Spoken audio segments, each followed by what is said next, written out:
전두환은 그때부터 시민들의 저항이 있을 것을 예상해서 군인들에게 시위 진압 훈련 같은 거를 2월부터 시키면서 차츰차츰 준비를 합니다. 한 번도 보지 못했던 광경들을 보게 됩니다. 이 시위를 진압하러 온 계엄군 손에는 박달나무로 만든 진압통뿐만 아니라 대검을 꽂은 소총을 들고 있었어요. 그래서 이런 무자비한 무기로 시위를 하는 대학생이며 일반 시민이며 전혀 구별하지 않고 마구잡이 폭행을 자행하게 되는데요. 이 문제를 해결할 방법은 딱 한 가지뿐이었어요. 다른 지역이 함께 저항해 주는 것. 근데 이제 불가능했습니다. 왜냐면 그때 당시 광주는 시위 전화가 아예 다 끊어져 있었고요. 안녕하세요. 세상연구소 구독자 여러분. 한국인은 참지 않아의 저자 신서연입니다. 지금 초등교사로 아이들을 가르치고 있고요. 어릴 때부터 대한민국의 여러 가지 사건들을 많이 목격해 왔습니다. 이런 일들을 제가 통과해 오면서 느꼈던 점은 참 우리 한국인이 위기에 강하다는 점이었습니다. 도대체 그 저력은 무엇인지, 한국인의 원동력은 무엇인지가 궁금해서 역사를 꾸준히 공부하게 되었고 한국인은 참지 않아라는 책을 쓰게 되었습니다. 여러분, 우리 한국인들이 평소에는 남녀 갈등, 세대 갈등, 지역 갈등 이런 갈등이 굉장히 많잖아요. 이렇게 평소에는 서로 갈등하고 반목하다가도 왜 국가적인 위기만 닥치면 이렇게 단결해서 엄청난 힘을 내는 건지 궁금하지 않으신가요? 우리 한국인들은 지정학적 위치나 여러 가지 영향들로 인해서 수많은 어려움을 겪어왔습니다. 근 100년 동안의 어려움만 얘기해보자면 식민지배, 분단, 전쟁, 가난, 독재, 소설로 쓴다면 뭐 이렇게 설정 과다할 수 없다고 할 정도로 불행 종합 세트 같은 그런 어려움을 겪어왔어요. 하지만 이런 어려움 속에서도 한국인들이 힘을 모아서 사회의 전반적인 분야에서 눈부신 성취를 또 이루어냈습니다. 1996년에 OECD에 가입을 했고요. 그리고 2021년에는 UN 세계무역기구에서 이제 우리나라를 개발도상국에서 선진국의 반열로 이동시켰어요. 굉장히 의미 있는 부분인데 그 이전까지는 개발도상국에서 선진국으로 올라선 사례가 단 한 국가도 없었거든요. 그리고 더구나 식민 지배를 받았던 여러 나라들 중에서 선진국이 된 나라도 없었고요. 정치 면에서의 성취를 살펴보자면 전 세계 단 10%의 국가만이 완전한 민주주의 국가로 평가를 받아요. 선거가 어느 정도 성숙하게 진행이 되는지, 공정하게 진행되는지, 그리고 다양성을 존중하는 정치 문화가 형성되어 있는지, 시민 문화는 성숙되어 있는지, 정치에 대한 관심도는 높은지 이런 다양한 면에서 평가했을 때 이제 우리나라는 완전한 민주주의 국가에 해당돼 있다는 거죠. 문화면의 성취는 뭐 설명할 필요가 없을 것 같은데요. K-팝의 인기가 10년 넘게 사그라들기는커녕 점점 더 고조되어 있고 기생충이란 영화가 아카데미 시상식에서 사관왕을 차지했잖아요. 그 오징어 게임이란 드라마는 전 세계적인 인기와 더불어서 에미상이라는 상도 수상했었고 전 세계 컨텐츠 순위를 보면 자국 컨텐츠, 미국의 컨텐츠, 그 다음에 우리나라 컨텐츠가 가장 인기가 많다고 하더라고요. 가장 최근에는 한강 작가가 노벨 문학상을 수상하면서 우리나라 문화가 넘을 수 없는 벽은 없다는 사실을 다시 한번 보여준 것 같아요. 흔히 이런 한국의 발전이나 성취를 한강의 기적이라고 많이들 표현하는데요. 기적이나 운은 적합하지 않은 것 같아요. 이런 원동력을 설명하는 용어로요. 다른 선진국들을 살펴보면 다른 선진국들도 자신의 역사 속에서 쌓아왔던 어떤 저력 같은 게 있었어요. 그리고 그 나라가 가장 중요하게 생각하는 가치가 있고요. 근데 우리나라도 마찬가지거든요. 우리나라가 역사 속에서 꾸준히 쌓아온 어떤 저력이 있었는데 그게 뭐냐면 제가 정리해본 용어인데요. 공동체를 위하는 저항정신. 공동체 정신과 저항정신이 이제 합쳐진 거죠. 일단 우리 민족 최초의 국가인 고조선의 건국 이념이 홍익인간이잖아요. 널리 세상을 이롭게 한다. 이 홍익인간 정신이 아주 예전부터 우리 한국인의 DNA에 스며있다는 그런 느낌을 저는 받았거든요. 우리나라라고 부르는 것부터가 굉장히 특별하다고 생각을 하고 왕이나 황제가 있었던 그런 전제 정치 시절에서도 우리나라 국민들은 주권의식이 강했어요. 공동체의 주인이 각자 자신들이라고 생각을 하는 거죠. 나라에 외침이 있거나 난리가 나면 농민들이나 천민같이 사회의 가장 아랫부분에 있는 사람들마저도 나라를 지키고 공동체를 지키기 위해서 헌신한다는 거예요. 국민 스스로, 민족 스스로가 한 명 한 명이 가지고 있는 어떤 주인의식이자 이제 공동체 의식이 있다는 거죠. 그리고 이제 아무리 힘이 센 대상이 이제 침입해 오고 아무리 조건이 불리하다 할지라도 그게 옳지 않으면 절대 굴복하지 않는 그런 특징이 있더라고요. 이 우리나라 사람들이 어떤 일에 모일 때는 항상 옳은 일, 정의를 추구하는 일에만 모이지 옳지 않은 일에는 그렇게 많은 사람들이 모이지를 않아요. 정의에 대한 굉장히 예민한 감각이 있는 것 같아요. 그리고 개인적인 이유나 뭐 개인의 이익을 추구하기 위해서 모이는 일은 없고 항상 공동체 또 나라를 지키는 그런 일에만 모여온 것을 볼 수가 있거든요. 우리나라 사람들은 나 억울한 것도 못 참지만 남 억울한 것은 더 못 참는 그런 기질이 있는 것 같고 나뿐만 아니라 다른 사람도 함께 해주겠지 하는 그런 사회적 믿음이 아주 예전부터 가지고 있었던 것 같아요. 이 공동체 정신과 저항 정신이 합쳐져서 항상 나라에 위기가 있거나 공동체가 위협을 당했을 때 힘을 모아서 함께 이겨내는 그런 식으로 해서 우리나라가 항상 위기를 극복하고 나라를 발전시켜 왔던 것 같습니다. 한국인은 공동체를 위한 저항정신을 볼 수 있는 사례는 사실 까마득하게 위로 올라가거든요. 가장 분명하게 드러났던 사례는 임진왜란 때의 임진의병이라고 할 수 있습니다. 임진왜란 초기에는 굉장히 조선 상황이 암담했습니다. 일본이 그전과는 비교도 안 되는 20만 명이나 되는 대군을 이끌고 침입해왔고 또 조선은 건국하고 200년이 넘게 큰 전쟁이 없어서 전쟁 준비가 거의 되지 않은 상황이었어요. 일본군이 부산으로 들어와서 관군을 전부 패퇴시키고 20일 만에 서울을 차지하게 됩니다. 선조는 도성을 버리고 파천을 떠났고요. 정규군은 이미 다 항복을 한 상태였어요. 그냥 나라가 망할 위기였는데 이때 등장한 것이 의병입니다. 이 의병이 등장하니까 일본군은 굉장히 당황할 수밖에 없었어요. 왜냐하면 일본 내에서의 전쟁이라는 건 군대끼리의 이런 충돌이지 일반 민중들이 들고 일어나는 것은 상상할 수 없는 일이었거든요. 저항하는 이제 의병들 백성들을 죽이면 더 많은 백성들이 의병에 참여해서 더 많은 저항이 일어났어요. 그리고 의병들이 어떤 특정 지역에서만 일어나는 게 아니라 전국에서 동시다발적으로 일어나다 보니까 일본군들은 힘들 수밖에 없었죠. 이렇게 초기에 의병들이 활약해주면서 관군이 재정비할 시간을 벌어주게 됩니다. 관군이 다시 재정비되고 이 의병들이 관군과 함께 싸우면서 전세가 뒤집히기 시작합니다. 그리고 이제 명장 이순신과 수군의 눈부신 활약과 함께 명군이 참전해 오면서 아무도 이길 수 없을 거라고 생각했던 이제 임진왜란은 조선의 승리로 마무리될 수 있었죠. 조선 말 상황을 살펴보면은 백성들이 너무너무 가난했는데요. 그 가난한 이유가 뭐 게으르거나 일을 열심히 하지 않아서가 아니었어요. 당시 조선이 가지고 있었던 크게 두 가지 문제점이었는데요. 하나는 봉건제의 한계와 모순, 그리고 개항을 시작하면서 들어왔던 외세였는데요. 일단 봉건제의 한계 속에는 그 당시 백성들을 가장 힘들게 했던 거는 이제 세금 문제였어요. 당시 조선은 삼정의 문란이라고 해서 수치제도가 썩을 대로 썩어 있었거든요. 원칙과 기준을 무시하고 지방관 마음대로 걷어들이는 일이 많았습니다. 명목에도 없는 세금을 걷기도 하고 중간에서 이제 착복했다가 부족한 부분을 메꾸려고 더 걷기도 하고 그러다 보니까 백성들이 아무리 부지런히 일해도 가난을 면하기가 어려웠고 오죽하면 이제 자기 집과 땅을 다 버리고 도망을 가는 사람들이 있을 정도였습니다. 내부적인 문제도 심각했는데 백성들을 더 힘들게 하는 존재는 외국 세력이었어요. 이 외국 세력들은 이제 조선에 와서 상업활동을 시작했는데 이것 때문에 농민은 물론이고 상인들까지도 많은 어려움을 겪습니다. 조선에 들어온 외국 상인들은요, 뭘 팔았냐면 공장에서 만든 공산품, 면직물이나 성냥 이런 거를 팔았고 조선에서는 1차 산업 제품인 이제 쌀, 콩, 가죽 이런 것들을 이제 많이 사갔거든요. 네, 그러다 보니까 공장에서 만든 그런 제품의 가격 경쟁력과 이제 품질 경쟁력을 우리나라 이제 상인들의 그런 수공업품이 이제 감당하지 못할 뿐만 아니라 특히 일본은 자국 산업이 한창 발전할 때라서 식량이 많이 필요해서 조선 쌀을 거의 쓸어가다시피 사갔거든요. 그러다 보니까 조선이 쌀이 부족해서 쌀값은 엄청나게 오르고 또 식량은 부족해서 굶어 죽는 사람들이 늘어나는 그런 상황까지 오게 됐던 거죠. 근데 이런 상황을 해결해야 될 조선 정부는 너무 부패하고 무능해서 근본적인 해결책을 내놓은 적이 없었습니다. 그래서 조선 말에는 철종 때부터 뭐 홍경래의란, 임술 농민 봉기 이런 큰 사건부터 자잘한 밀란까지 밀란이 끊이지 않은 해가 없었어요. 그런 과정에서 이제 동학 농민 운동까지 벌어지게 이루어지게 됐던 거죠.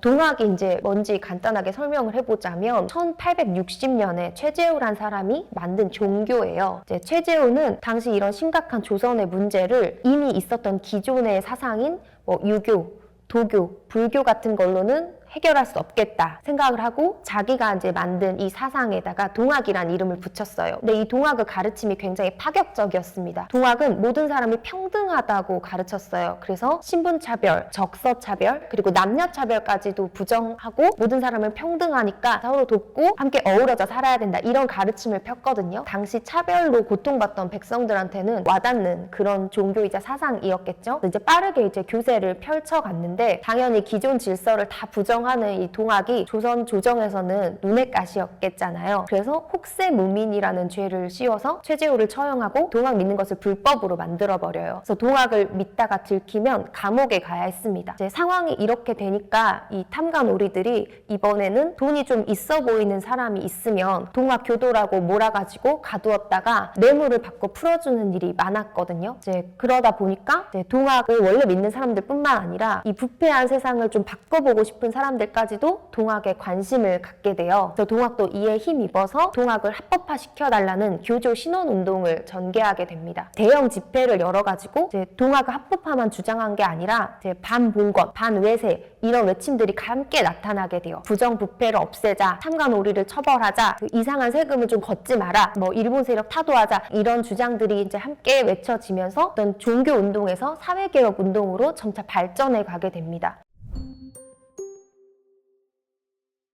그렇지만 이제 큰 성과가 없다가 우리가 아는 그런 동학 농민 운동으로 이제 시작하게 된 것은 전라도 고부였어요. 고부는 지금의 정읍을 얘기하는데 이 전라도 지방이 곡창지대여가지고 탐관오리 수탈이 예전부터 아주 심했거든요. 당시 고부군수 조병갑은 탐관오리 아주 교과서 같은 그런 사람이었습니다. 온갖 이상한 명목으로 세금을 걷어들여서 백성들을 아주 힘들게 했어요. 이걸 참다가 결국 백성들이 터지게 되는 계기가 있었는데 이제 물세였거든요. 필요하지도 않는 새 보를 만들게 한 다음에 엄청난 물세를 매기게 한 거예요. 그래서 여기서 더 이상 백성들이 참지 못하고 그 지역 동학 접주였던 전봉준이 이제 나서서 고부 군수에게 이제 의견을 제시하게 되는데 전혀 받아들여지지 않았습니다. 그래서 결국 그 전봉준을 중심으로 천여 명이 모여가지고 고부 관할을 습격하게 돼요. 감옥에 갇혔던 이제 억울한 사람들을 풀어주고 마구잡이로 걷어들인 식량들을 창고에서 꺼내서 다시 백성들에게 나눠주고 이제 이런 활동을 하게 되죠. 이제 그러니까 조정에서는 당연히 이 사건을 조사할 조사관을 내려보내게 됩니다. 근데 이 조사관이 문제였어요. 이 조사관이라는 사람이 고부군수 조병갑을 일방적으로 싸고 돌면서 동학 교도들에게 모든 책임을 돌렸어요. 교도들의 재산을 빼앗고 집을 불태우고 심지어 이제 부녀자까지 괴롭히는 그런 만행을 저지르니까 이제 전봉준과 동학 교도들이 이건 안 되겠다 싶어서 다시 봉기하기로 한 거죠. 이번에는 글을 발표해요. 그 고부 지역과 그 인근 지역 다 볼 수 있게 보국 안민과 탐관오리 처벌을 위해서 우리 같이 봉기하자, 이런 글. 그래서 이제 고부 지역뿐만 아니라 그 인근 지역의 동학 교도들과 농민들이 와 이렇게 모이면서 동학 농민 운동이 시작되게 되었습니다. 이 동학 농민 운동은 그 전에 계속 있었던 밀란들과는 좀 달랐어요. 탐관오리 처벌만 주장한 게 아니라 반봉건, 반외세 확실하게 주장을 했거든요. 그래서 이제 단순한 밀란이 아니라 사회를 바꿔보자는 사회개혁 운동으로 이제 발전해가고 있었던 거죠. 전라도의 여러 고을에서 승리한 이제 동학 농민군은 조선 왕조의 어떤 상징적인 도시죠. 전주성까지 입성하게 되는데요. 조선 조정에서는 수도군을 내려보내서 이제 막으려고 했는데 당황한 나머지 청나라 군대에 파병을 요청하게 됩니다. 근데 이 청나라 군에 파병을 요청한 것이 큰 문제였어요. 왜냐하면 1884년 갑신정변 때 맺은 텐진 조약 때문에 청나라가 우리나라에 파병을 하게 되면 일본에도 이 사실을 반드시 알려야 했거든요. 그러니까 일본도 갑자기 자기네 군대를 조선에 파병하겠다고 한 거예요. 일본에 있는 자국민을 보호한다는 억지 핑계를 들어서요. 한나라의 내란을 막기 위해서 두 나라 외국의 군대가 들어오게 되는 이상한 상황이 벌어지게 됩니다. 그래서 이 상황을 이제 얼른 해결해야겠다 싶은 조선 조정은 화약을 이제 제안하게 돼요. 그래서 얼른 화약 맺고 이 난리를 끝내자. 그래서 동학 농민군도 불필요한 외세의 개입을 막아야겠다는 생각에 화약을 맺기로 합니다. 그래서 이 화약을 맺을 때 동학 농민군이 요청했던 해정개혁안이라는 게 있어요. 이런 이런 것을 들어주면 화약을 맺는다. 신분제 폐지, 노예제 폐지, 과부의 재혼 허용, 잡다한 세금 징수의 금지, 이 내용들이 바로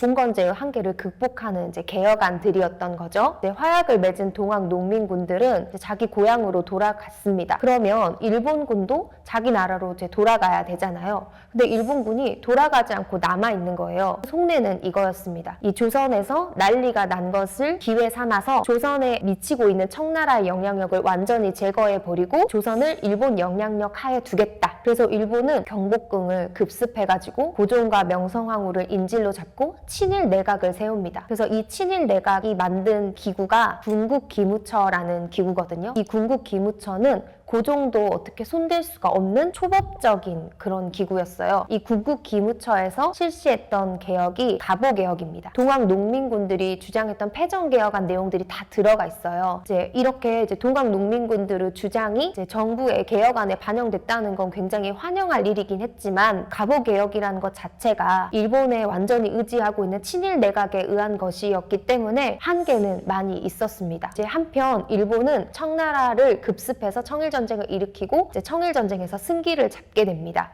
그렇게 하면서 조선 침략을 본격적으로 시작하게 되죠. 자기네들이 화약을 맺고 물러났는데도 철병하지 않는 일본군을 보고 동학 농민군은 다시 봉기하기로 마음을 먹습니다.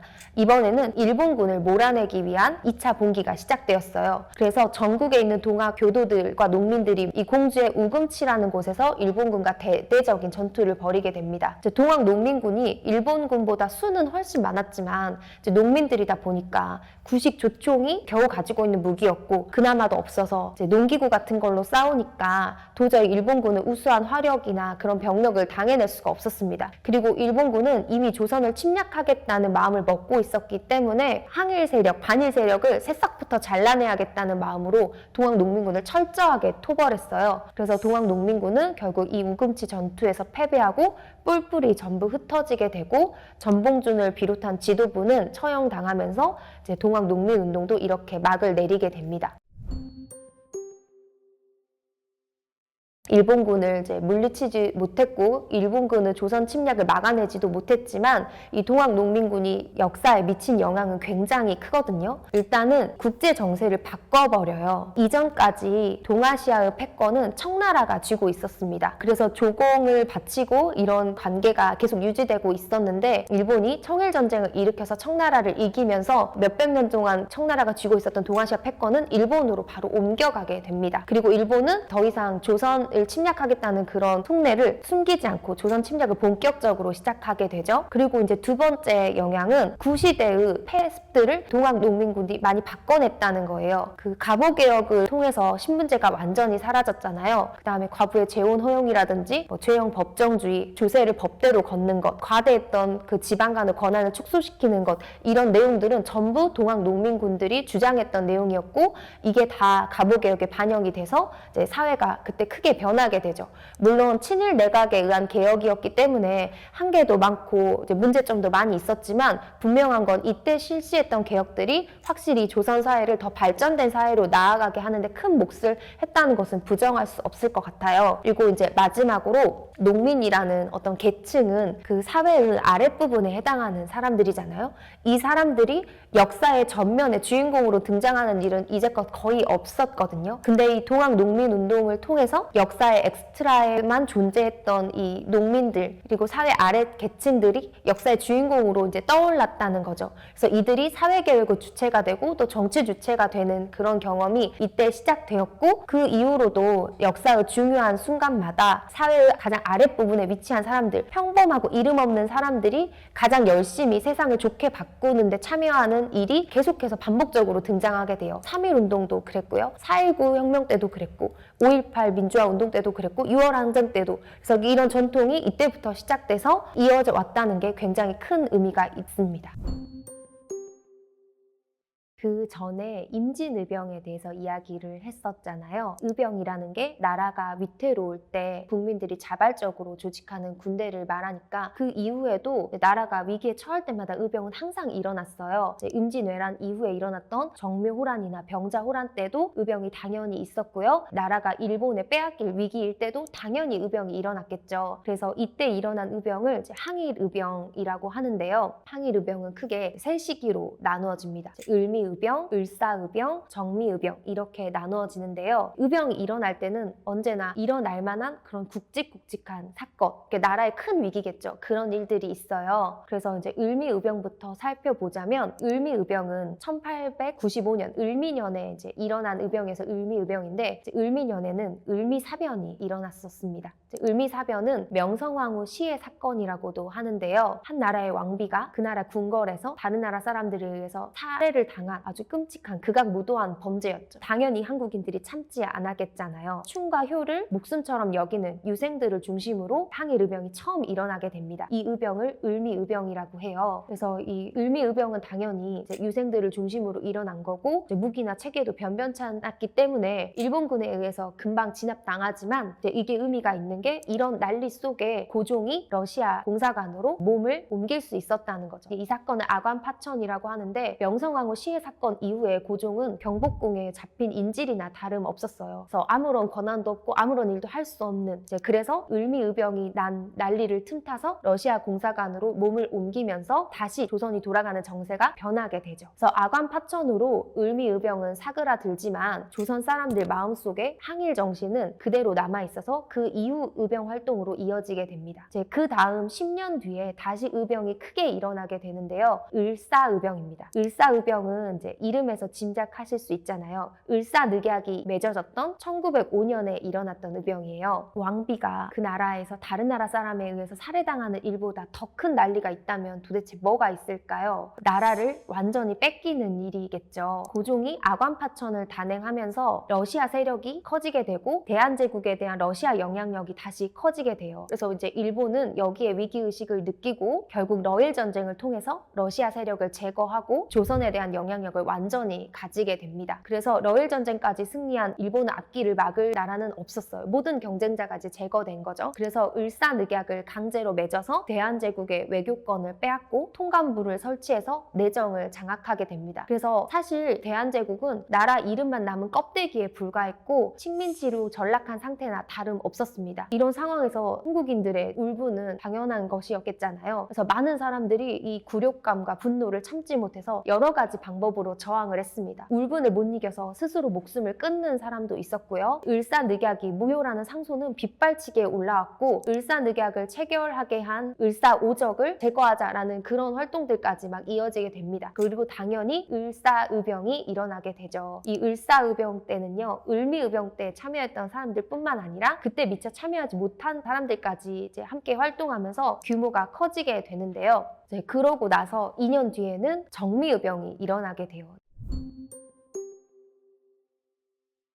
정미의병은 정미 7조약이 맺어진 해에 일어난 의병인데 이때는 나라가 거의 이제 망할 위기 코앞이니까 이제 고종이 이런저런 수를 쓰게 됩니다. 그러다가 헤이그에 밀사를 보내게 되는데 이 사건을 계기로 고종이 강제 퇴위를 당하고 정미 7조약 이게 맺어지면서 입법권과 이제 사법권, 행정권까지 싹 다 뺏기고 대한제국의 군대가 해산당하게 됩니다. 일본이 대한제국의 군대가 남겨져 있으면 이 군대가 무력 시위를 하거나 하는 일들이 발생할 수 있으니까 이제 미리 해산시켜 버렸던 일이거든요. 근데 이 해산 군대가 이제 의병으로 전환돼서 함께 활동하게 되면서 이제 정미의병이 시작되게 됩니다. 이 정미의병은 의병 전쟁이라고도 얘기를 해요. 왜냐하면 해산 군인들이 참여하게 되면서 훨씬 규모도 커지고 의병 활동의 질도 높아졌거든요. 이제 해산 군인들은 일단 직업 군인이니까 군사 지식이 굉장히 해박하고 신식 무기를 가지고 있었어요. 그리고 이제 해산된 군인들이 자기의 고향이나 이런 데로 이제 돌아가면서 그 그 지역 의병들과 힘을 합치면서 의병의 규모도 굉장히 커지기 시작합니다. 이전에 을미의병이나 을사의병들은 주로 양반들, 유생들이 주도해서 활동을 했기 때문에 주로 양반들과 선비들 그리고 그 제자 가족들 이런 구성원들이 많았다면 이 정미의병 때부터는 해산군인과 함께 이제 산포수라든지 농민들이라든지 이런 사람들이 함께 활동하게 되면서 의병의 구성원들도 굉장히 다양해지기 시작해요. 의병 구성을 이제 면면히 살펴보면 대표적인 사람이 함경도에서 산포수로 유명했던 홍범도 장군이 있고요. 전라도에서 이제 안규홍이라는 의병장은 머슴 출신이었어요. 이 머슴 출신 의병장이 인근 지역 그리고 자기가 아는 머슴들이나 소장농 등을 함께 모아서 의병 활동을 했고요. 이제 경기도의 김수민이라는 의병장은 동강 농민운동을 적극적으로 했던 사람인데 이런 농민 출신들도 의병에 같이 활동하게 된 거죠. 이렇게 의병의 규모와 질이 늘어나다 보니까 의병장들이 생각했던 게 우리 한데 모여서 일본군을 한번 무찔러 보자 이런 활동을 기획하게 되는데 이게 바로 13도 창의군입니다. 그래서 그 전국에 있던 쟁쟁한 의병장들이 경기도 양주에 1만 명이 넘게 모였어요. 그래서 서울 진공 작전을 펼치게 되는데요. 선발 부대가 서울의 동대문 근처까지 진출을 해서 일본군과 맞붙어 싸웠지만 이제 일본군의 화력이 워낙 막강한 데다가 병력도 딸리고 후발 지원도 잘 안 되고 여러 가지 문제가 겹치면서 서울 진공 작전은 결국 실패로 돌아가게 됩니다. 하지만 이제 일본군들의 간담을 굉장히 서늘하게 했겠죠.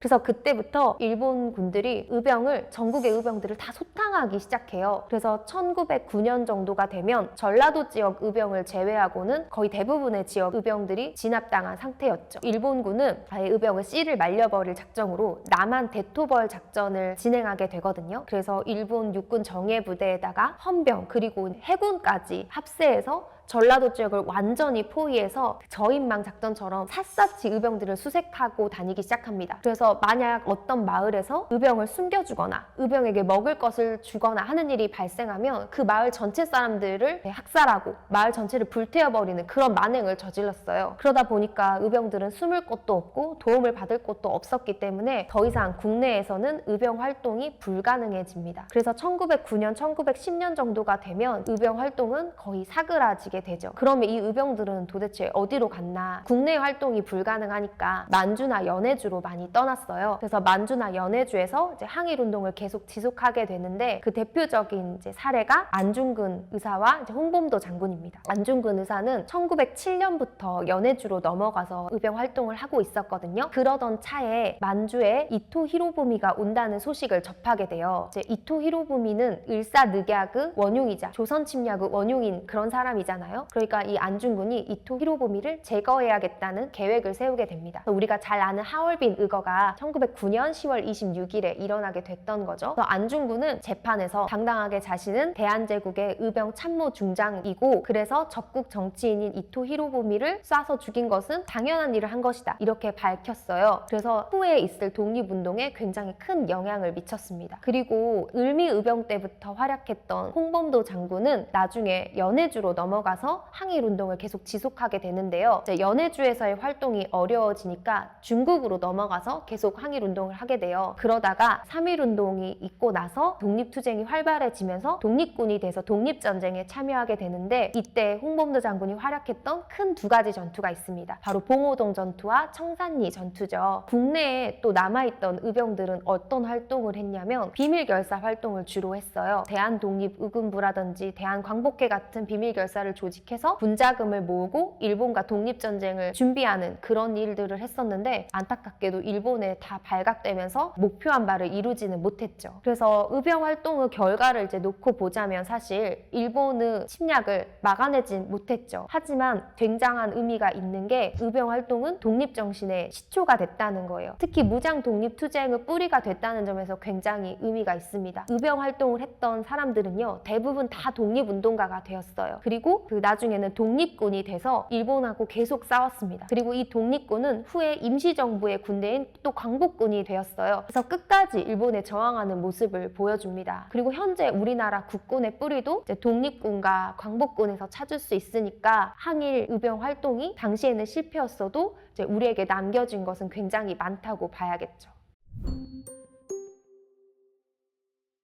3.1운동은 우리가 생각하는 것보다 훨씬 더 대단한 사건이라는 걸 먼저 말씀드리고 싶어요. 3.1운동을 학교에서 배우면 보통 무단통치에서 문화통치로 통치 스타일을 바꿨다, 중국어 오사운동에 영향을 줬다, 이렇게 주로 외부적인 영향들을 더 많이 배우는 것 같은데요. 제가 말하고 싶은 점은 그 3.1운동 자체, 그 안을 들여다보고 거기에서 대단한 점을 3가지 정도 얘기하고 싶거든요. 첫째로 우리 민족 최대의 민족운동이었다는 점이에요. 이제 3.1운동이 1919년 3월 1일에 시작돼서 3.1운동이잖아요. 이때 서울과 평양 등 북부 도시에서 시작돼서 점차 이제 아래로 내려가는데 이제 개성, 광주, 괴산 이렇게 쭉쭉쭉쭉 내려가서 3월 21일에는 제주에서도 만세운동이 일어나게 돼요. 그래서 3월 21일 제주를 마지막으로 전국에서 만세 시위 소리가 들리지 않는 곳은 없게 됩니다. 이때 전국의 행정구역이 232개였는데 218개 지역에서 만세 시위가 있었다고 해요. 그래서 비율로 따지면 94% 지역이 참여했던 거죠. 숫자로 따져보면 200만 명이 참여했고 횟수로 따지면 2,000회라고 해요. 가장 시위가 절정에 달했던 게 4월인데 4월 1일에는 전국에서 67회의 만세 시위가 있었다고 합니다. 그래서 3월 1일에 시작해서 5월까지 끊임없이 계속 시위를 이어나갔어요. 그래서 이렇게 많은 숫자만 놓고 봐도 대단한데 깊게 생각해보면 굉장히 뭉클한 지점이에요. 왜냐하면 우리 민족은 일제에 저항하면 어떻게 되는지를 똑똑히 알고 있었습니다. 동학농민운동 때도 봤고요. 그 다음에 의병활동 할 때도 봤고, 그리고 지독했던 무단통치 시기 10년을 겪으면서 일본에 저항하면 어떤 어려움을 겪는지를 뼈저리게 알고 있었어요. 그럼에도 불구하고 그렇게 많은 사람이, 전 민족이, 전 국민이 함께 했다는 거는 이제 그만큼 다른 것을 다 뒤로 제껴두고 민족의 독립을 모두가 가장 최우선에 뒀다는 그런 의미가 되겠죠. 그리고 3.1운동이 대단한 점 두 번째는요, 3.1운동은 민족 대통합을 경험하게 한 사건입니다. 그 시작부터 일단 종교 대통합을 이뤄냈어요. 3.1운동을 시작할 때 이제 천도교, 기독교, 불교가 먼저 힘을 모았거든요. 이건 좀 다른 나라에서는 좀 찾아보기 어려운 사례예요. 특히 이제 서양이나 그쪽 국가들을 보면 종교가 나라나 민족보다 더 우위에 있어서 종교 때문에 갈등이 더 많이 일어나기도 하고 하는데, 우리 민족은 이런 국가적 어려움을 겪었을 때 모든 종교가 함께 힘을 모았다는 거죠. 그리고 이 3.1운동의 참여에는 남녀노소, 빈부, 귀천 이런 게 전혀 없었어요. 그저 민족 독립을 원하는 마음 하나만 있다면 신식 교육을 받은 사람이건 구시대의 선비이건 종교가 뭐건 지역이 뭐건 이념이 뭐건 사회주의를 쫓는 사람이건 민족주의를 쫓는 사람이건 무쟁투쟁을 하는 사람이건 계몽운동을 하는 사람이건 여자든 남자든 어느 지역에 살던 아무것도 신경 쓰지 않았고, 그래서 심지어 어린이 시위, 기생 시위, 거린 시위까지 있었다고 해요. 민족의 독립을 원하는 그 마음 하나만 있다면 다른 모든 다름을 신경 쓰지 않고 전 민족이 한데 힘을 모았다는 것, 그것이 굉장히 큰 의미가 있는 점이고요. 그리고 이제 세 번째로 3.1운동이 대단한 점은 우리 대한민국의 뿌리를 만들었다는 점입니다.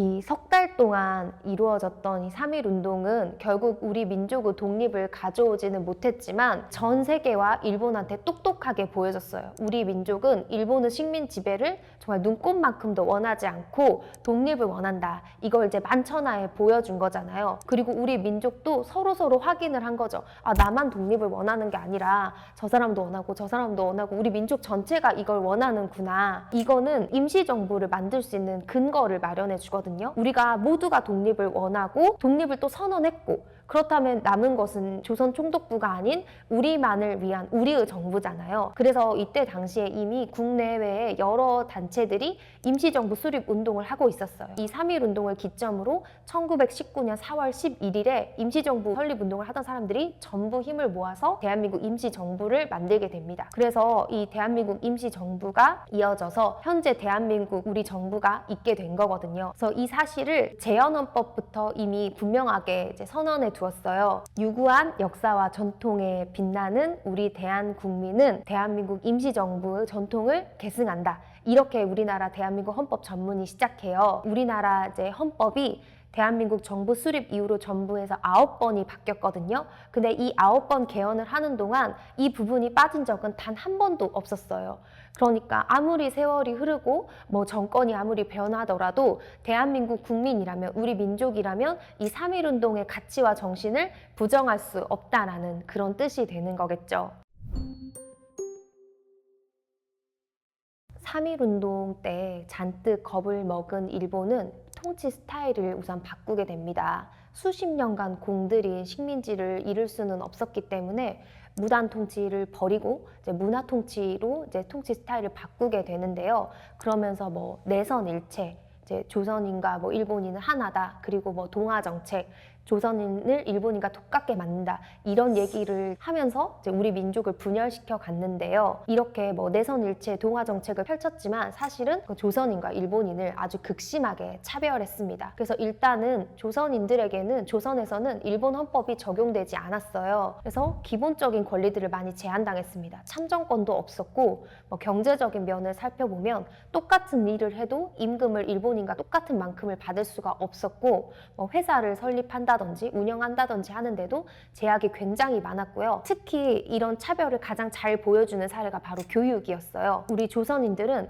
배우고 싶어도 제대로 배울 수가 없었고 교육에서도 많은 차별을 겪었습니다. 그래서 꿈이 있어도 그걸 이루는 게 굉장히 힘들었어요. 그래서 많은 이제 사람들이 잘못 생각하는 게 뭐 개인의 능력만 뛰어나다면 뭐 식민지배 하에서도 충분히 뭐든 이뤄낼 수 있는 게 아니냐 이런 얘기들을 하는데 나라가 없다면 아무리 개인이 역량이 뛰어나고 재능이 뛰어나도 그게 불가능하거든요. 그런 이제 사례를 지금 하는 이야기에서 찾을 수가 있습니다. 일본은 일단 조선인들이 많이 배우는 것을 조금 더 원하지 않았어요. 조선인들이 많이 배우면 일본에 저항하고 이제 무시하게 될까봐 그걸 겁먹었던 거죠. 일본이 바라는 한국인은 일본한테 순종하면서 시키는 대로 고분고분 일을 잘하는 친일 한국인을 길러내는 것이었습니다. 그래서 교육 면에서 굉장한 많은 차별을 했는데요. 일단 일본은 학교를 많이 만들어주지 않았어요. 그래서 학교 수가 늘 부족해서 동네마다 학교를 못 다니는 아이가 굉장히 많았고 특히 중등교육 학교가 많이 부족했습니다. 당시 중등교육 기관은 이제 고등보통학교라고 불렀거든요. 지금은 중학교와 고등학교 과정을 합쳐놓은 학교였는데 일본은 한국인은 지금은 초등학교인 보통학교 수준의 공부만 하면 뭐 시키는 일을 하는데 별 무리가 없다고 생각해서 고등보통학교를 거의 만들어두지 않았어요. 그래서 배우고 싶은 학생들이 충분히 배우는 일이 어려웠죠. 이 교육도 형편없었습니다. 일본인 교사가 가르쳤는데 이 일본인 교사들이 자질이나 재능이나 성품 같은 것이 부족해서 우리 한국인 학생들을 무시하고 모멸감 있게 대하는 그런 경우가 많았고요. 학교 시설은 항상 낙후되고 부족해서 교실이 없어서 운동장에서 수업하는 일도 많았고 뭐 실습실이나 실험실 같은 거는 꿈도 꿀 수 없었고요. 3.1운동 이후에 이제 사람들이 모이는 걸 극도로 두려워했던 일본은 학생들이 모이는 것도 싫어해서 학교에 불만이 있거나 하고 싶은 얘기, 건의사항 같은 게 있어도 제대로 전달할 수도 없었습니다. 이제 그러다 보니까 학생들의 마음에는 식민지 민족의 한 같은 게 계속 쌓여갔고 항일 정신도 계속 커져갔고요. 이제 그런 와중에 계속 가만히 있었던 게 아니라 동맹 휴학을 하기도 하고 교내 시위를 하기도 하고 또 여러 가지 저항을 하고 이제 비밀 결사, 뭐 성진회, 독서회, 소녀회 같은 거를 만들어서 이제 몰래 이제 공부를 하고 싸워가면서 계속 역량을 길러가고 있었습니다. 이제 그런 와중에 이제 터졌던 게 나주역 사건인데요. 당시 워낙 학교가 부족하다 보니까 광주 근교에 나주나 담양에 있는 학생들은 기차를 타고 광주까지 통학을 해야 했어요. 그래서 통학을 하고 다니는 학생들이 많았는데 나주역에서 사건이 발생하게 됩니다. 식민지 차별 교육 정책 때문에 일본인 학생들은 일본 학교에 다녔고 한국 학생들은 한국 학교에 이렇게 따로 다녔지만 어쩔 수 없이 기차역에서는 서로 만날 수밖에 없었거든요. 근데 이 일본인 학생들이 우리 한국 학생들을 무시하고 조롱하고 하는 일들이 빈번하게 있었어요. 그러던 중에 1929년 10월 30일 나주역에서 하굣길에 있었던 일이에요. 우리나라 조선 여학생들이 이제 하굣길에 내려서 나주역을 통과하고 있었는데 일본인 남학생들이 우리 조선 여학생들을 밀치면서 뭐 조선진 주제 뭐 이런 말들을 하면서 모욕하는 일이 벌어졌던 거예요.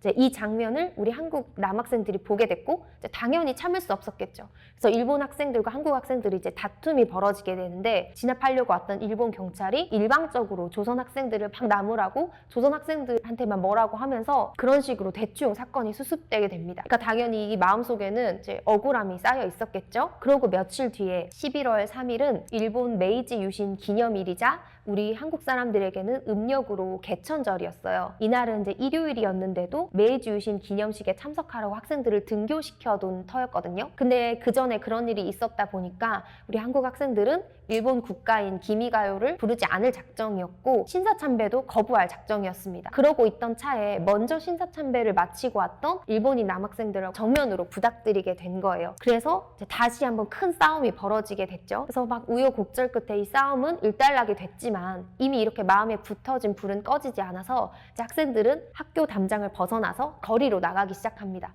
그래서 이제 학생 시위가 시작이 된 거예요. 이렇게 해서 광주 학생 독립운동이 시작되게 되었습니다. 이렇게 이제 1차 시위가 있은 후에도 2차 시위를 계획을 해서 또 2차 시위를 시작하게 돼요. 그러다 보니까 대부분의 광주 중등학교 학생들이 체포됐고 광주의 학교들은 무기한 휴학에 들어가게 됩니다. 그래서 광주 지역에서 이제 더 이상 시위를 할 수가 없었어요.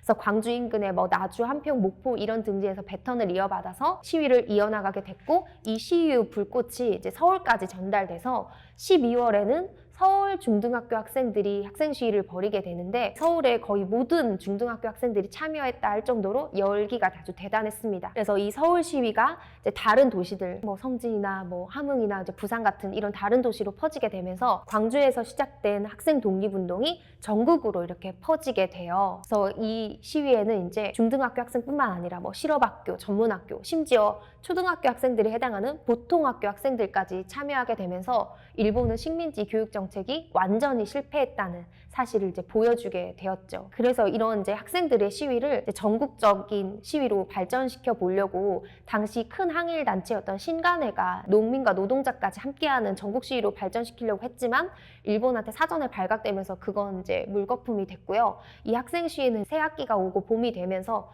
많은 학생들이 체포되고 정학당하고 하면서 사그라들기 시작하지만 그때 당시 독립운동가들이나 항일운동을 한 사람한테 굉장히 큰 인상을 남겼어요. 왜냐하면 이때 당시가 1920년대 후반인데 이때는 일본의 문화통치라는 그런 우리 민족 분열책 때문에 항일운동 단체들이 막 많이 분열돼 있는 상태였어요. 그리고 국외에 있는 무장독립단체들의 활동이나 임시정부 활동들이 일본의 탄압으로 굉장히 위축돼 있었고 국내에서는 뭐 물산 장려운동, 뭐 밀리대학 설립운동 같은 걸 했지만 이것도 제대로 이루어지지 않았고요. 또 이념으로 독립운동가들이 갈라져서 단합이 안 되는 그런 침체기에 있었거든요. 기성세대들의 독립운동이 침체되어 있을 때 학생들의 이런 용기 있는 또 전국적인 이런 저항은 굉장히 큰 인상을 남겨서 독립운동에 새로운 활력을 주었고 이 학생들이 또 졸업해서 성인이 돼서 1930년대에는 새로운 또 민족운동을 이끌어가는 세력으로 발전하게 됩니다. 이 광주학생 독립운동은 이름에 광주가 붙어있긴 하지만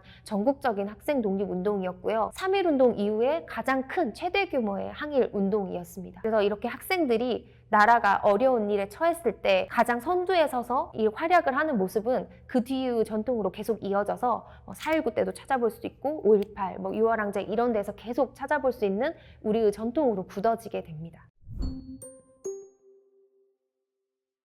저항은 이제 항상 굉장히 고통스럽잖아요. 늘 성공한다는 보장도 없고 대부분 실패로 끝날 때가 많고요. 무고한 사람들의 억울한 희생을 많이 낳고 근데 이렇게 이제 저항해온 것의 이제 의의가 뭐냐 라고 물어본다면 현재 대한민국을 살펴보라고 하면 될 것 같아요. 일제강점기만 하더라도 똑같이 일본 제국주의 시절에 식민지로 편입됐던 게 이제 우리나라만 있었던 게 아니잖아요. 우리나라도 있었고 이제 오키나와도 있었는데 오키나와는 독립하지 못하고 그대로 일본 영토에 남았지만 우리는 끝까지 계속해서 저항을 했기 때문에 독립을 보장받을 수 있었잖아요. 이런 점을 살펴보면 우리의 저항은 힘들고 고통스러웠지만 엄청난 의미가 있다고 얘기할 수 있겠습니다. 한국인 하면 가장 먼저 떠오르는 특징이 무엇일까요? 아무래도 빨리빨리 문화가 아닐까 싶습니다. 국가적인 문제 해결에도 이 빨리빨리의 모습을 찾아볼 수가 있습니다. 도대체 한국인이 어떻게 경제 성장을 압축적으로 이루어냈고 민주화를 빠르게 이뤄냈고 전후 복구를 빠르게 이루어냈는지 역사 속 사례들로 함께 알아보도록 하겠습니다. 6.25 전쟁이 끝난 지 7년이 됐을 때 1960년 2월에는 제4대 정부통령 선거 운동이 한창이었습니다. 그럼 4대 정부통령 선거를 하니까 당시였던 3대 대통령은 누구였을까요? 이승만이었습니다. 그러면 2대는 이승만이었습니다. 초대 대통령은 잘 아시다시피 이승만이었습니다. 이승만 대통령은요, 1948년 대한민국 정부가 수립되고 간선제를 통해 초대 대통령 자리에 올랐는데요. 대한민국 정부가 수립되고 겨우 2년 만에 6.25 전쟁이 발발했고요. 이승만 정부가 전쟁에 제대로 잘 대처하지 못하면서 재선은 어려워졌습니다. 그러다 보니까 이 전쟁 속에 혼란한 틈을 타서 부산에서 자기한테 반대하는 국회의원들을 가두고 나머지 국회의원들을 겁박해서 발췌 개헌을 통해 헌법을 고칩니다. 바로 간선제에서 직선제로요. 직선제로 고쳐야 자기가 재선하는데 훨씬 유리했거든요. 그렇게 해서 2대 대통령 자리를 다시 차지하게 되고요. 그때 당시 헌법은 대통령은 중임까지만 가능했습니다. 2번 하고 더 이상 할 수가 없었어요. 그래서 4.4.5입 개헌이라는 굉장히 코미디 같은 방법으로 헌법을 다시 고칩니다. 그래서 3선 그리고 더 나아가서 횟수에 제한 없이 자신이 대통령을 할 수 있게 헌법을 고쳤던 거죠. 이제 그렇게 해서 3대 대통령 자리에 겨우겨우 올랐던 이승만은 이제 4대 대통령 자리도 차지하기 위해서 1960년 선거운동을 열심히 진행하게 되는데요. 이 1960년 2월에는 대구에서 민주당 유세가 계획되어 있는 날이었어요. 이날은 일요일이었는데 이상하게 대구 시내의 고등학교는 학생들을 등교시켰습니다. 일요일인데도 뭐 영화를 보여주겠다, 뭐 보충학습을 해야 된다, 이런 얼토당토 않은 핑계를 들어서 고등학생들을 학교로 오게 했던 거예요. 그 속내를 살펴보면 당시 야당이었던 민주당의 유세에 사람들이 모이는 게 싫으니까 고등학생들을 이제 학교로 묶어뒀던 거죠. 고등학생들이 이 사실을 눈치채고 왜 학생들을 도대체 정치에 이용을 하는지, 왜 공정한 선거를 이렇게 방해하는지 화가 나서 거리로 뛰쳐나와서 시위를 시작하게 됩니다. 이게 바로 대구 228 민주운동입니다. 이 대구 228 민주운동이 우리나라 정부 수립 최초의 민주화 운동이자 4.19 혁명의 시작점이 됩니다. 이렇게 이제 228 대구 민주운동이 한바탕 지나갔지만 여전히 3.15 선거는 이제 제대로 치러지기 어려워 보였습니다. 계속해서 이제 공정선거를 반대하는 일들이 벌어졌고 이제 공정선거를 실시하라는 시위도 전국에서 계속 일어났어요. 근데 이런 노력에도 불구하고 3.15 선거는 단군 이래 최악의 부정선거로 역사에 남게 되는데요. 이미 선거 전부터 기업이나 은행으로부터 뜯은 불법 선거 자금을 이용해서 고무신이나 막걸리나 돈 같은 거를 뿌려대면서 유권자들을 매수했고요. 228 대구 유세 때처럼 여당이나 또는 경찰이나 공무원이나 더군다나 정치 깡패들까지 동원시켜서 민주당 유세를 방해하는 일도 굉장히 잦았습니다. 가장 기가 막혔던 거는 3월 15일 선거 당일이었는데요. 이 선거를 이제 이기기 위해서 온갖 부정한 방법을 다 동원하게 되는데 이제 면면히 살펴보면 일단 투표함에 당시 여당이죠. 자유당 표를 40% 정도 미리 넣어 놓았다고 해요. 이렇게 해두고 이걸로도 모자라서 3명에서 5명씩 정도 조를 짜서 투표를 하고 그 투표 결과를 조장한테 이제 확인받는, 사실상 비밀 투표가 아닌 거죠. 이런 일도 자행이 됐고요. 뭐 정전을 시켜서 투표함을 바꿔치기 한다든지 개표하는 개표 사무원은 손에 인주를 묻혀서 무효표를 다량으로 만들어 버린다든지 이런 온갖 술수를 동원해서 부정선거를 저질렀습니다. 어떤 지역에서는 되게 웃긴 일도 벌어졌는데 주민의 수보다 오히려 자유당 표수가 더 많이 나오는 그런 일까지 벌어졌다고 해요. 그러니까 이제 사람들이 이런 식으로 진행되는 선거에 분노하지 않을 수 없었겠죠. 선거가 아주 잘못되고 있다는 것을 인지한 시민들은 거리로 뛰쳐나와서 이제 부정선거를 규탄하는 시위를 시작하는데 가장 격렬했던 지역이 이제 광주와 마산 같은 곳이었어요. 특히 마산이 격렬했는데요. 마산의 민주당 투표 참관인이 투표가 부정하게 흘러가고 있다는 사실을 인지해서 투표함을 뒤집어 엎었더니 거기서 자유당 표가 무수히 쏟아져 나오는 것을 발견하게 된 거죠. 그래서 마산 시민들이 단체로 거리로 뛰쳐나가서 부정선거를 규탄하는 시위를 벌이게 됩니다. 갑자기 사람들이 모여나와서 시위를 벌이니까 경찰은 그 시민들을 폭행하고 이제 발포까지 하게 돼요. 그래서 이 일로 마산 시민들이 많이 죽고 다치게 됩니다. 근데 이 중에는 당시 고등학교 신입생이던 김주열 학생이 있었어요. 이 김주열 학생도 이 마산 시위에 참여를 했는데 불행히도 이날 시위에 참여하고서는 행방불명 돼버립니다. 그래서 뭐 가족들과 이제 마산 사람들이 한 달을 넘게 찾아 헤매도 이 김주열 군이 행방을 찾을 수가 없었어요. 그렇게 이제 한 달 정도 흐른 뒤에 4월 11일에 마산 앞바다에서 한 어부가 김주열의 시신을 발견하게 됩니다. 이 일이 어떻게 된 거였냐면 경찰이 그 시위대를 쫓기 위해서 최루탄을 쐈는데 그 최루탄에 머리를 직격으로 맞았던 김주열 군이 사망을 했고 경찰이 이 사실을 은폐하기 위해서 이 바다에 김주열 학생을 버렸던 거죠. 이제 이 사실이 밝혀지고 나니까 마산 시민들은 물론 전 국민이 분노로 들끓게 되었습니다. 그래서 전국적으로 이렇게 산발적으로 부정시위를 규탄하고 민주주의를 수호하자는 시위가 막 왕왕 일어나게 됩니다. 이제 그러다가 4월 18일에 고려대학교 학생들도 이제 민주주의를 지키려는 부정선거를 규탄하고 재선거를 실시하라는 그런 시위를 벌이게 되는데 이 고려대학교 학생들의 시위를 정치 깡패들이 나서서 이제 학생들을 폭행하는 일이 발생하게 돼요. 이 사실이 당시 신문에 크게 실렸고 당시 대학생들은 사회의 최고위층에 해당하는 엘리트 지식인들이었기 때문에 사람들의 분노는 더욱 심각했습니다. 그래서 그 다음날 1960년 4월 19일이죠.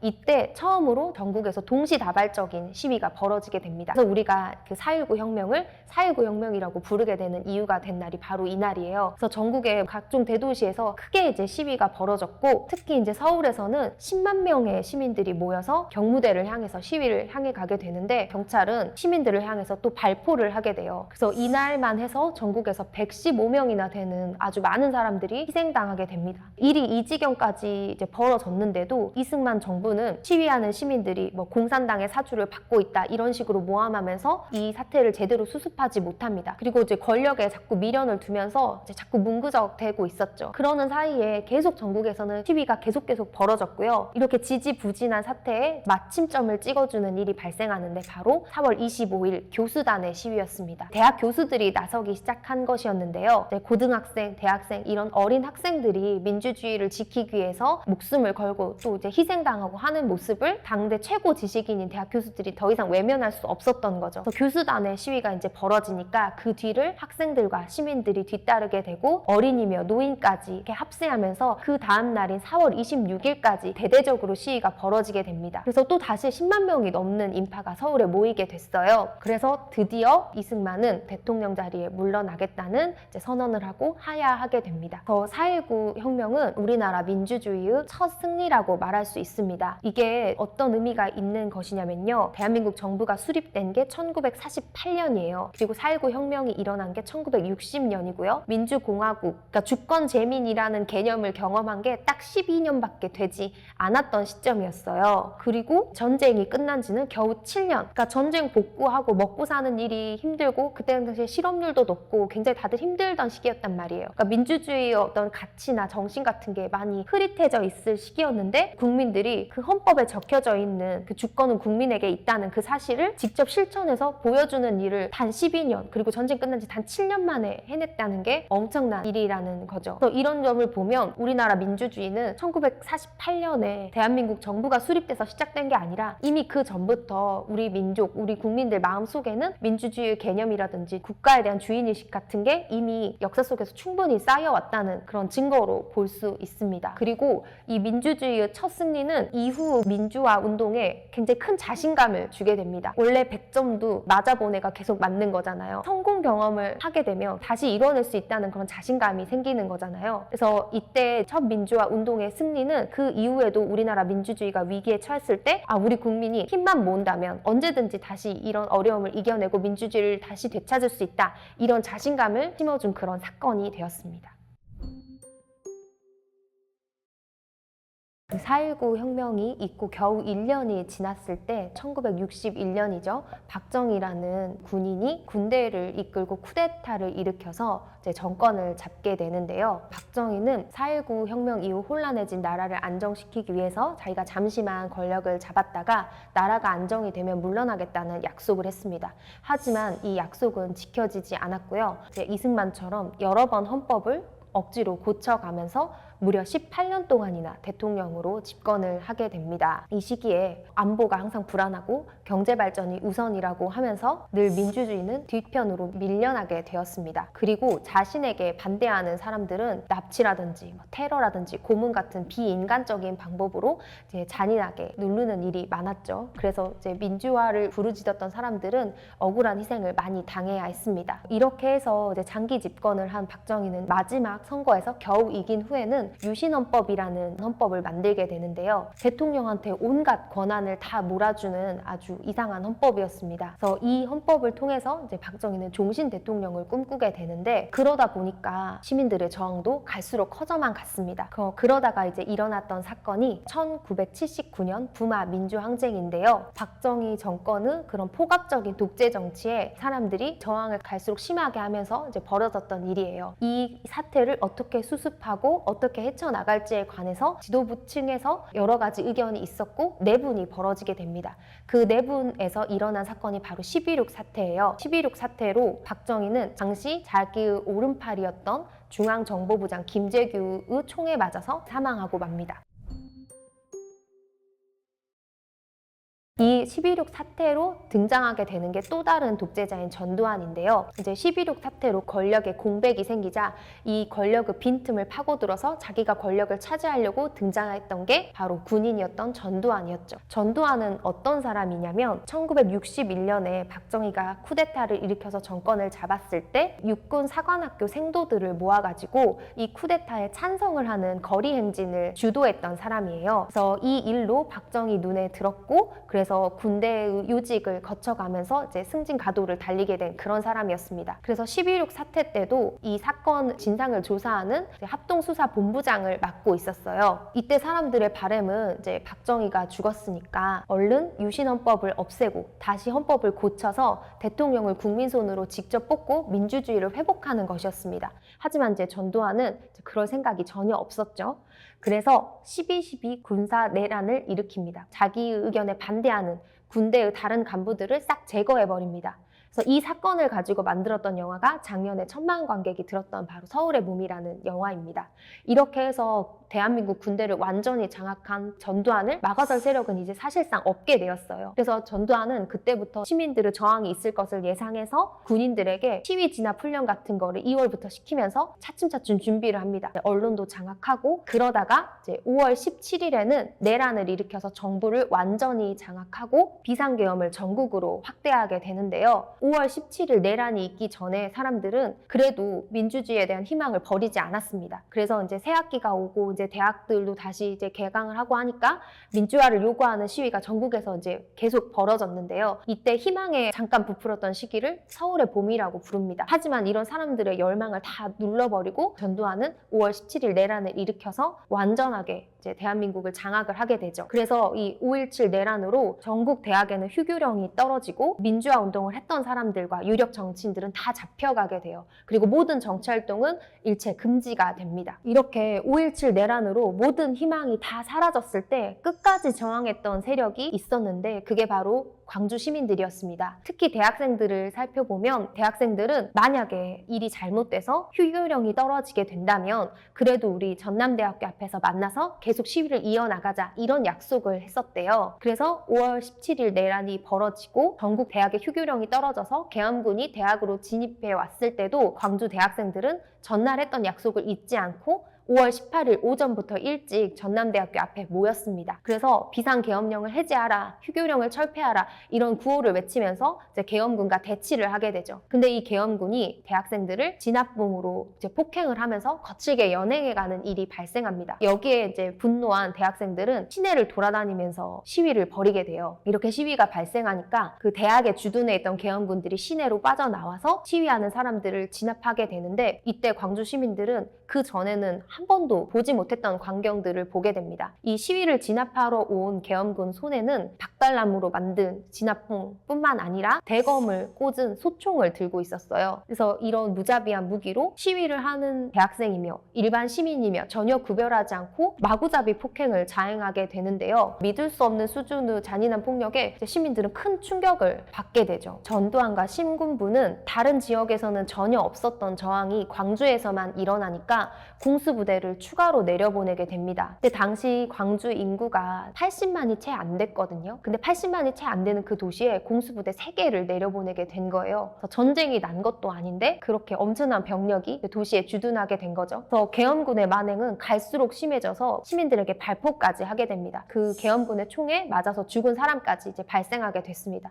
광주 시민들의 분노는 더 이상 참을 수 없는 지경에 이르게 되었고 5월 21일이 되었어요. 5월 21일은 부처님 오신 날이 날이라 휴일이었거든요. 광주 시민들은 그 도청 앞 광장에 하나둘 모여들기 시작합니다. 그렇게 엄청나게 모인 인파는 전남도지사에게 이제 요청을 하게 되죠. 계엄군을 당장 광주 시내를 떠나게 해달라. 그리고 이제 오후 1시가 되자 애국가가 갑자기 스피커에서 울려 퍼졌고 계엄군은 맨손인 시민들에게 조준 사격을 하기 시작해요. 그래서 눈앞에서 시민들이 우수수수 쓰러져가는 광경을 목격한 시민들은 더 이상 참을 수 없는 지경에 이르게 됐고 나 자신 그리고 우리 이웃 가족들을 지키기 위해서 인근 경찰서와 무기고를 열어서 이제 무기를 꺼내서 무장하기 시작합니다. 이렇게 해서 이제 5.18 광주 민주화 운동에 이제 시민군이 탄생하게 되는데요. 시민군이 워낙 격렬하게 저항하고 기세가 등등하다 보니까 계엄군은 잠시 광주 외곽으로 물러나게 됐고 시민군은 일시적으로 이제 도청을 차지하고 잠시 평화를 찾게 됩니다. 하지만 언제 계엄군이 다시 광주 시내로 들어올지는 시간 문제였죠. 이 문제를 해결할 방법은 딱 한 가지뿐이었어요. 다른 지역이 함께 저항해 주는 것. 근데 이제 불가능했습니다. 왜냐면 그때 당시 광주는 시외 전화가 아예 다 끊어져 있었고요. 광주를 나가는 모든 입구마다 계엄군이 막고 있었고 그 신문과 텔레비전 방송에는 광주 소식이 단 한 줄도 실리지 않았습니다. 그렇게 많은 사람이 죽고 다쳤는데 입을 꾹 다물고 있었어요. 수습위원회가 만들어지고 협상도 진행해 봤지만 계엄군은 요지부동이었기 때문에 아무 효과가 없었고요. 결국 최후 통첩을 보내오게 됩니다. 5월 26일까지 무기를 반납하고 자진해서 철수를 해라. 그렇지 않으면 이제 다음 사태는 보장할 수가 없다. 그렇게 해서 이제 시민군은 결정을 해야 될 시기에 온 거죠. 일단 어린 학생들과 여성들을 먼저 집으로 되돌려 보냈고 남고 싶은 사람만 남고 집으로 돌아가고 싶은 사람은 돌아가라고 하니까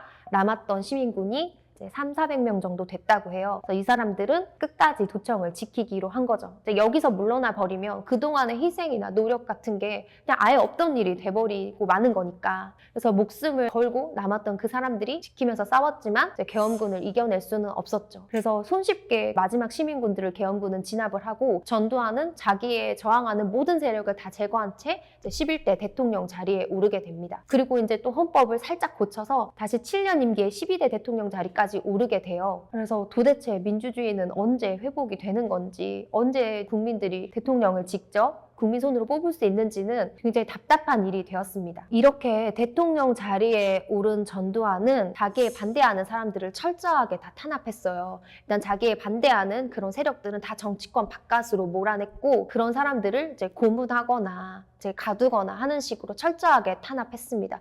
그리고 신문과 방송에서는 전두환 정부에 반대하는 소식이나 불리한 소식 같은 건 전혀 전할 수가 없었어요. 5.18 얘기는 입에도 뻥끗할 수 없었고요. 그리고 이제 정당이란 게 있어도 그냥 허수아비 정당일 뿐이었습니다. 그러니까 나라 일이 잘못되거나 뭔가 일이 잘못 돌아가도 정당한 비판 같은 걸 하거나 막아설 수 없는 그런 답답한 나날들이 지속됐는데 이런 날들 속에서도 기회가 찾아왔습니다. 바로 1986년에 아시안 게임이 열렸고요. 또 1988년에는 서울올림픽이 열릴 예정이었거든요. 그러다 보니까 전두환 정부도 한 발 양보할 수밖에 없었어요. 그래서 이제 각종 규제를 좀씩 풀어주고 정치인들의 이제 활동도 조금 재개할 수 있게 되고 그다음에 대학교에 항상 주둔하면서 대학생들을 감시했던 경찰들도 이제 물러나게 되고 하면서 이제 사람들도 조금씩 저항 움직임을 시작하게 됩니다. 그래서 일단 이 전두환을 물러나게 하고 민주주의를 회복하려면 직선제 개헌이 반드시 필요하잖아요. 그래서 이제 사람들이 개헌 운동을 하기 시작해요. 근데 이제 개헌 운동이 당연히 쉽지는 않았겠죠. 이제 전두환 정권은 개헌 운동하는 사람들을 최루탄이나 물대포 같은 걸로 무자비하게 탄압하고 이제 감옥에 가두면서 자꾸 이제 힘을 빼버립니다. 이렇게 해서 또 다시 답답한 상황들이 이어졌는데요. 아무런 희망이 없을 것 같을 때 1987년 1월에 박종철 고문치사 사건이 벌어지게 됩니다. 당시 서울대학교 3학년에 재학 중이던 학생이었는데요. 이 학생의 하숙집에 어느 날 갑자기 경찰이 들이닥쳐서 선배가 어디 있는지 거처를 대라면서 다짜고짜 연행을 해가게 돼요. 잡혀간 박종철은 잔인한 물고문을 당하게 되고 물고문을 받던 끝에 사망하게 되는 그런 비극이 일어나게 됐습니다. 이렇게 학생이 고문을 당하다 사망을 했는데 경찰은 굉장히 어이없는 발표를 해요. 책상을 탁 하고 치니까 억한이 죽었다라는 이제 아무도 믿지 못할 소리를 하니까 하니까 당연히 국민들은 분노를 참을 수가 없었습니다. 그래서 이제 박종철 학생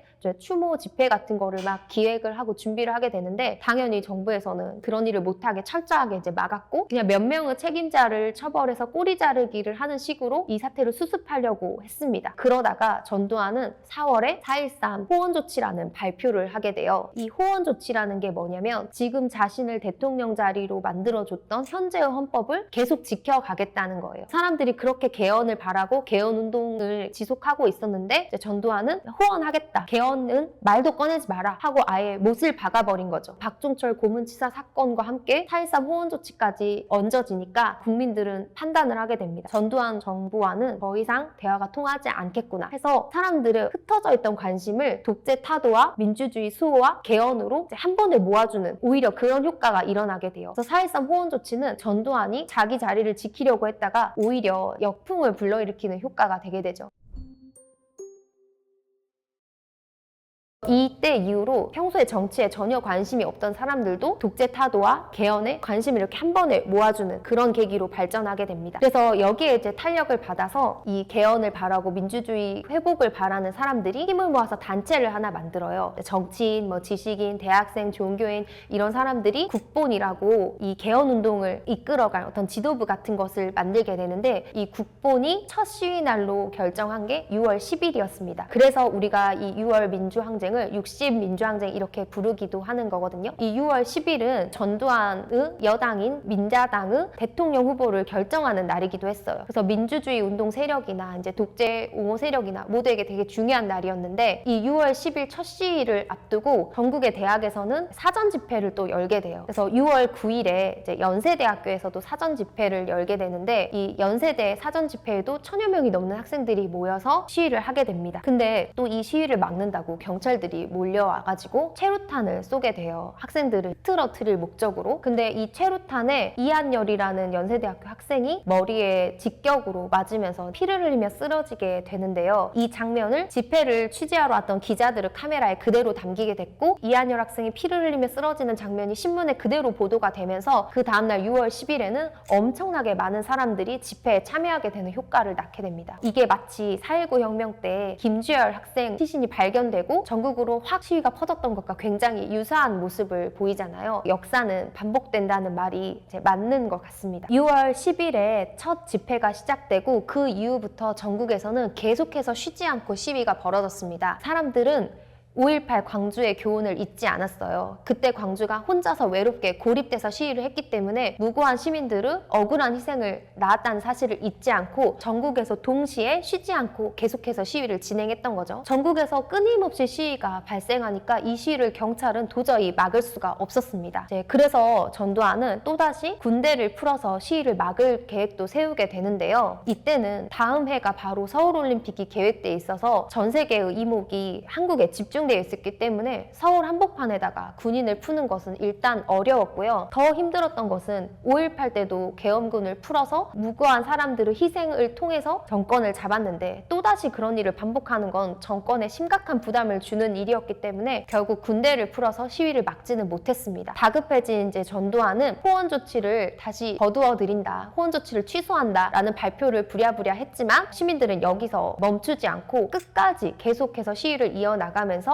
전두환 정부를 압박했습니다. 그래서 6월 26일 국민평화대행진에는 전국 대도시뿐만 아니라 농어촌 지역까지 많은 사람들이 함께해서 100만 명이 넘는 사람들이 모였다고 해요. 마치 3.1운동 때의 모습을 다시 재현하는 그런 모습이 펼쳐졌던 거죠. 이 모습을 보고 민자당의 대통령 후보였던 노태우는 대통령 직선제를 받아들이겠다는 선언을 하게 되면서 6월 민주항쟁은 시민들의 승리로 마무리되게 됩니다.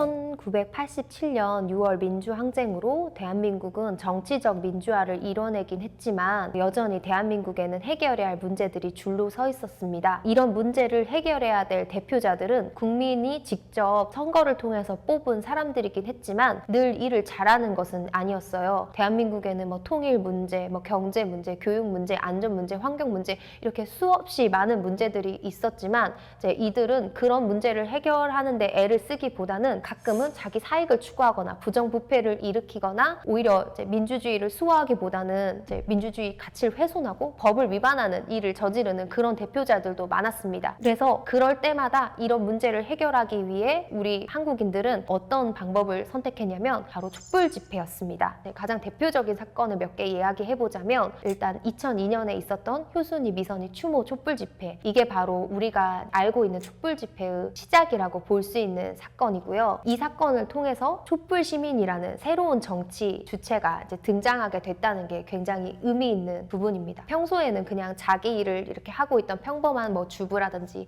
학생이라든지 이런 사람들이 어떤 부당한 일, 불이한 일을 봤을 때 이제 촛불을 들고 자발적으로 어떤 특정 단체나 집단에 소속돼서 연락을 받고 이렇게 모이는 게 아니라 자기가 스스로 집회의 정보를 찾아보고 뭐 친구랑 가족이랑 아니면 혼자서라도 시위에 참여했다가 또 시위가 끝나면 이렇게 다시 사라지는 이런 자발적인 정치 참여 주체가 2002년 효순이, 미선이, 추모 촛불 집회로 처음 등장하게 되었고요. 그 이후로 2008년에는 미국산 쇠고기 문제 때문에 이제 촛불 집회가 크게 이제 일어나서 우리나라에 불리하게 진행되었던 협상들을 다시 되돌려서 국민의 검역 주권과 알 권리 같은 거를 지켜내는 그런 일이 있었고요. 촛불 집회하면 가장 대표적인 것은 바로 2016년, 2017년까지 이어졌던 박근혜 대통령 탄핵 촛불 집회를 가장 대표적인 촛불 집회로 예를 들 수 있겠습니다. 박근혜 대통령이 자신의 지인 최순실에게 국정의 많은 부분을 맡겼다는 사실이 이제 밝혀지면서 민주주의의 가치가 심하게 훼손되고 대통령이 자신의 역할을 제대로 수행하지 못해서 온갖 비리가 이제 일어났다는 사실들이 계속해서 밝혀지면서 시민들이 촛불을 들고 일어났던 일이었죠. 하지만 이런 엄청난 사건이 벌어졌음에도 박근혜 대통령은 크게 반성하는 듯한 모습을 보이지 않았고, 이 대통령을 견제하고 이 문제를 처리해야 될 국회의원들은 자신들의 정치적인 이익을 계산하느라 빨리 나서지 않았습니다. 그래서 결국 이 문제를 해결하기 위해서 시민들이 다시 촛불을 들고 거리로 나올 수밖에 없었는데요. 그렇게 해서 처음 켜진 촛불이 2016년 10월 말이었습니다. 이때 처음으로 켜진 촛불은 5만 명의 사람이 모였는데 그 이후로 매주 토요일마다 사람들이 모이기 시작했습니다. 그래서 처음에 5만 명으로 시작했던 촛불이 10만이 되고 20만이 되고 100만이 되고 결국 230만 명이라는 대한민국 정부 수립 사상 최대 인원이 모인 6월 항쟁 때보다 더 많이 사람들이 모이게 됐거든요. 그래서 결국 국회는 탄핵 소추안을 내놓을 수밖에 없었습니다. 하지만 이제 탄핵 소추안이 통과가 됐어도 우리 국민들은 촛불을 전혀 끄지 않았어요. 왜냐하면 민주주의를 여기까지 훼손시키고 사태를 이 지경으로 만든 대표자들과 정치인들을 믿을 수가 없었기 때문에 탄핵 소추안이 헌법재판소에서 완전히 처리될 때까지 계속해서 촛불을 들기로 이제 결심을 했던 거죠. 그래서 2016년 10월에 시작됐던 촛불이 해를 지나서 1월이 되고 2월이 되고 드디어 마침내 3월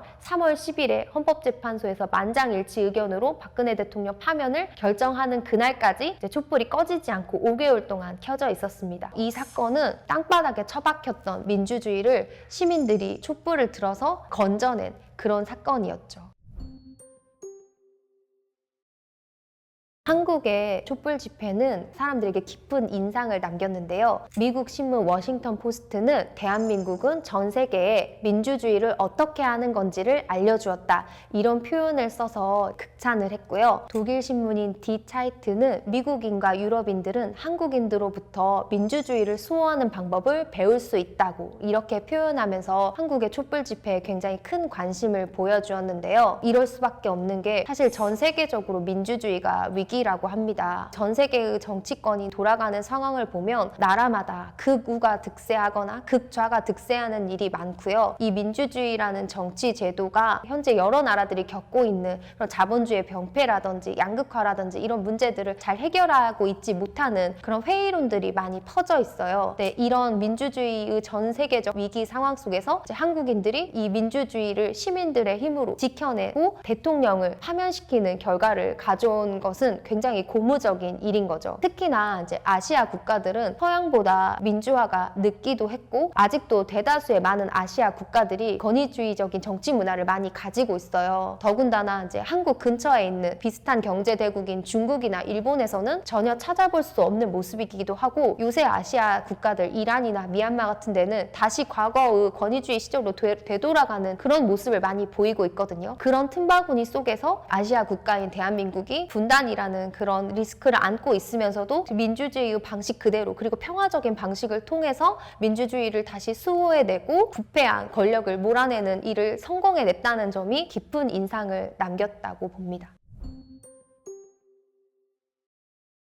사실 촛불 집회를 우리나라에서만 하는 건 아니거든요. 그리고 촛불 집회 원조가 우리나라도 아니에요. 촛불 집회 원조는 1969년 이제 미국인데 미국에서 베트남 전쟁을 반대하는 시위를 촛불을 들고 했던 게 가장 처음으로 보고 그 외에도 뭐 독일이라든지 뭐 일본이라든지 홍콩이라든지 뭐 여러 나라에서 촛불 집회를 했었습니다. 근데 왜 우리나라 민주주의의 상징이 촛불 집회고 촛불 집회하면 대한민국인 이유는 그렇게 많은 사람들이 모이는 경우가 대한민국 뿐이고 또 그렇게 많은 사람들이 모여서 의미 있는 변화를 만들어낸 것도 우리나라 뿐이기 때문이에요. 2008년에 이제 세계 경제 대위기 이후에 여러 나라에서 많은 시위가 있었어요. 미국에서도 있었고 뭐 아랍의 봄, 뭐 스페인 이렇게 줄줄이 있었는데 그 중에서도 가장 사람이 많이 모였던 건 이게 스페인인데 스페인도 겨우 10만 명이 모였던 게 다였거든요. 그래서 우리나라처럼 뭐 100만 명, 200만 명, 300만 명 이렇게 모여가지고 대통령 파면이라든지 잘못된 협상을 되돌린다든지 하는 의미 있는 변화를 만들어낸 건 우리나라 뿐이기 때문에 이제 우리나라 민주주의 상징이 촛불 집회가 됐다고 말할 수 있습니다.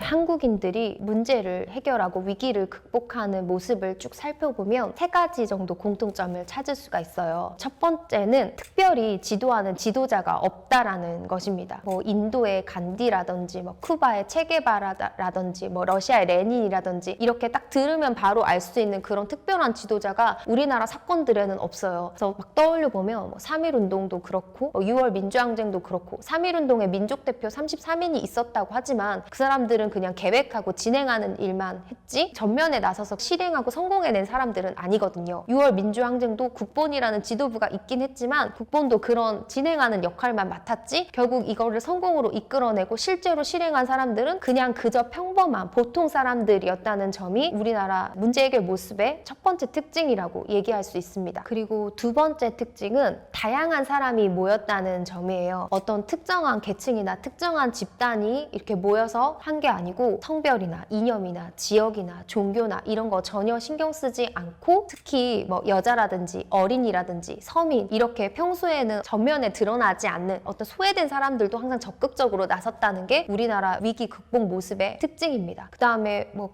역사상 가장 많은 인원이 모였던 대통령 탄핵 촛불 집회 때도 한 번에 모일 때 뭐 230만 명까지 모였지만 5개월 동안 모인 사람 수를 합치면 1600만 명이 넘는다고 하거든요. 그럼 그 1600만 명이 넘는 사람들 면면이 살펴보면 모든 게 다 달라요. 성별, 나이, 지역, 이념, 평소의 정치 성향 그런 다름이 다 있지만 그 어떤 위기를 극복하기 위해서 모일 때는 문제를 해결하기 위한 그 목표만 똑같다면 전혀 신경 쓰지 않고 아주 다양한 사람이 모인다는 거죠. 이게 두 번째 특징이라고 말할 수 있습니다. 그리고 마지막 세 번째 특징은요. 항상 평화로운 방식이 주된 방식이었다는 점이에요. 3.1운동을 살펴보면 시골에서는 주로 장날에 시위를 많이 했거든요. 근데 장날이라는 게 시골에서는 사람들이 모여서 이야기하고 맛있는 걸 먹고 공연을 보고 하는 축제의 날이기도 하단 말이에요. 그래서 3.1운동 시위의 모습도 보면 태극기를 이어주면서 하는 릴레이 시위도 있었고 뭐 도시락을 싸들고 다니면서 이제 시위를 하는 사람도 있었고요. 우리나라 시위의 모습을 살펴보면 뭐 불을 지른다든지 약탈을 한다든지 폭행을 한다든지 이런 과격하고 이제 폭력적인 모습은 찾아볼 수가 없고 되도록 문화적이고 평화적인 방법을 통해서 더 항상 많은 사람들이 참여를 이끌어내는 그런 방법을 사용해 왔어요. 6월 민주항쟁 때도 그런 모습이 충분히 있었고요. 사람들이 물을 나눠준다든지 꽃을 나눠준다든지 하는 방식으로 이제 시위를 이어나가려고 했고 이런 점이 가장 잘 보였던 것은 2000년대 들어온 촛불 집회겠죠. 사람들이 웃음이 나는 그런 현수막들을 들고 와서 재미를 주고 같이 노래를 부르고 자유 발언을 하고 문화 공연을 하고 이런 식으로 재미있고 문화적이고 평화적인 방법을 이제 사용하다 보니까 더 많은 사람이 참여할 수 있게 되고 이제 이런 점들이 우리나라 사람들이 문제를 해결하는 위기를 극복하는 어떤 특징으로 자리 잡은 것 같습니다. 그래서 지금까지 이제 우리나라 사람들이 어떤 위기를 굉장히 빨리빨리 해결해 왔다는 얘기를 했는데요. 그냥 빨리빨리 되는 건 아니거든요. 빨리빨리가 되려면 그 전에 어떤 쌓아놓은 내공, 저력 같은 게 있어야 돼요. 근데 우리 민족은 역사 속에서 충분히 그런 내공을 쌓아왔기 때문에 어떤 위기를 만났을 때 정의에 대한 공감대가 이미 있고 서로가 함께 해줄 거란 그런 믿음이 있었기 때문에 위기를 만났을 때 빠르게 결집해서